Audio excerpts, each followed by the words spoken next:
Hello guys, welcome back to my YouTube channel. Luta Rajanur pa homu priyo dorshokলৈ মই আগষ্ট পাইঙে স্বাগতম জনাইছো। আজি আপোনালোকক কেইটামান এনেকা পইণ্ট আপোনালোকক জনাব বিচাৰিছো কাৰণ ইণ্ডিয়ান আইডলছ যাবলৈ হলে কিছুমান ৰুল ফ্লো কৰিব লাগিব, টাৰ্ম এণ্ড কণ্ডিশ্যন। তাৰ কাৰণে কিছুমান আপোনালোকক পইণ্ট ক'ব বিচাৰিছো কাৰণ যদি এই ৰুল ফ্লো নকৰে তেন্তে আপুনি ইণ্ডিয়ান আইডল অডিশ্যনৰ পৰা বাহিৰ হোৱাৰ চান্সো থাকে।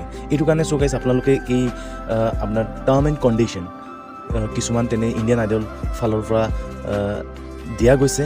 যদি আপোনালোকে নিজে যদি term and condition rule and ৰেগুলেশ্যনবোৰ যদি চাব বিচাৰে তেনেহ'লে ছনী লিভছ এপছটো ডাউনলোড কৰি আপোনালোকে নিজেও চাব পাৰে। কিন্তু আমাৰ 12 জুলাইত গ্ৰাউণ্ড অডিশ্যন কেতিয়া হ'ব সেইখিনি কথা আগৰ ভিডিঅ'টোত আপোনালোকক জনোৱা হ'ল, কিন্তু তাৰ আগতে 8 জুলাইত হৈ যোৱা গ্ৰাউণ্ড অডিশ্যন জয়পুৰৰ কিছু দৃশ্য আপোনালোকক কি পৰ্যায়ত কেনে পৰ্যায়ত গ্ৰাউণ্ড অডিশ্যন হৈ গ'ল তাৰে দৃশ্য অলপ দেখাওঁ, চাওঁ বলক।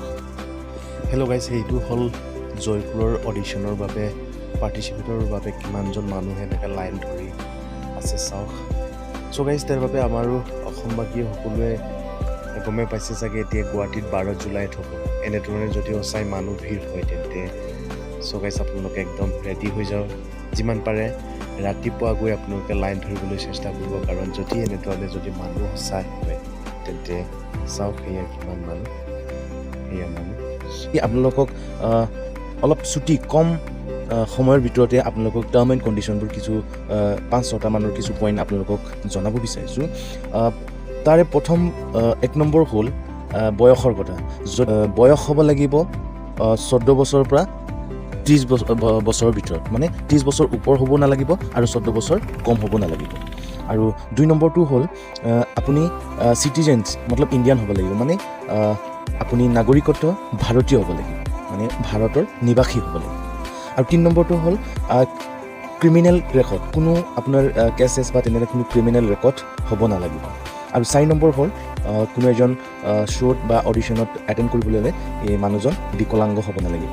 আৰু 6 নম্বৰ কথাটো হ'ল কোনো এজন ব্যক্তিয়ে অলপ মানে নামী দামী এজন ব্যক্তি, কোনো এটা আমাৰ যেনিবা ছিংগাৰ গায়ক অলপ জনপ্ৰিয় হোৱা কোনো এজন ব্যক্তিয়ে কোনো এটা ইণ্ডাষ্ট্ৰি কোনো তাৰ ফালৰ পৰা কণ্টেক্ট ছিগনেচাৰ এগ্ৰিমেণ্ট কৰা থাকে বা কিছুমানে আৰু ক'ৰবাত লাইভ পাৰফৰ্মেঞ্চৰ কাৰণে এগ্ৰিমেণ্ট কৰা থাকে, এনেকুৱা হ'ব নালাগিব। মানে পূৰা যেতিয়া মাতে যেতিয়াই যায় তেতিয়াই যাব পৰা হ'ব লাগিব।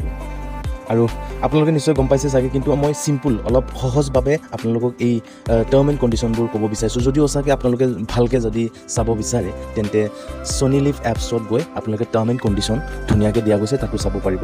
আৰু 6 নম্বৰ কথাটো হ'ল শ্ব'ত প্ৰৱেশৰ বাবে আপুনি চৰকাৰী কৰ্মচাৰী বা আপোনাক যেতিয়া ইহঁতে বিচাৰিব, যেতিয়া মাতিব তেতিয়া আপুনি সময় দিব পৰা এনে হ'ব লাগিব। কাৰণ যেতিয়া মাতে আপুনি যদি অফিচত ব্যস্ত হ'ব বা ছুটি নহ'ব তেনেকুৱা হ'ব নালাগিব বুলি কৈছে।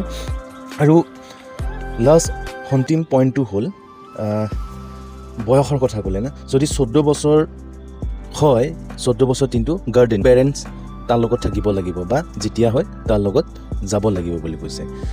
চ' গাইজ ইণ্ডিয়ান আইডলৰ ৰুল এণ্ড ৰেগুলেশ্যন মতলব টাৰ্ম এণ্ড কণ্ডিশ্যনৰ কিছু পইণ্ট আপোনালোকক তুলমূলকৈ ক'লোঁ। অলপ আপোনালোকৰ নিশ্চয় উপকৃত হ'ব বুলি ভাবোঁ। আৰু তাকে কৈ আপোনালোকে সেইবোৰ term and condition rule and ৰেগুলেশ্যনবোৰ অলপ জানি মেলি যদি অডিশ্যনত গৈ পাৰ্টিচিপেট কৰা মানে ভাল বুলি মই ভাবোঁ। আৰু ভিডিঅ'টো ইমানেই আছিল। চ' গাইজ তাৰ বাবে আপোনালোকে যদি মোৰ ভিডিঅ'টো যদি ভাল লাগিল যদি শ্বেয়াৰ কৰিবলৈ নাপাহৰিব, লগতে নতুন এতিয়া আপডেট পাবৰ কাৰণে মোৰ চেনেলটো ছাবস্ক্ৰাইব কৰি থ'ব, যাতে যেন ন'টিফিকেশ্যন আপোনালোকৰ আগতীয়াকৈ পাব। তাকে কৈ জয় আই অসম।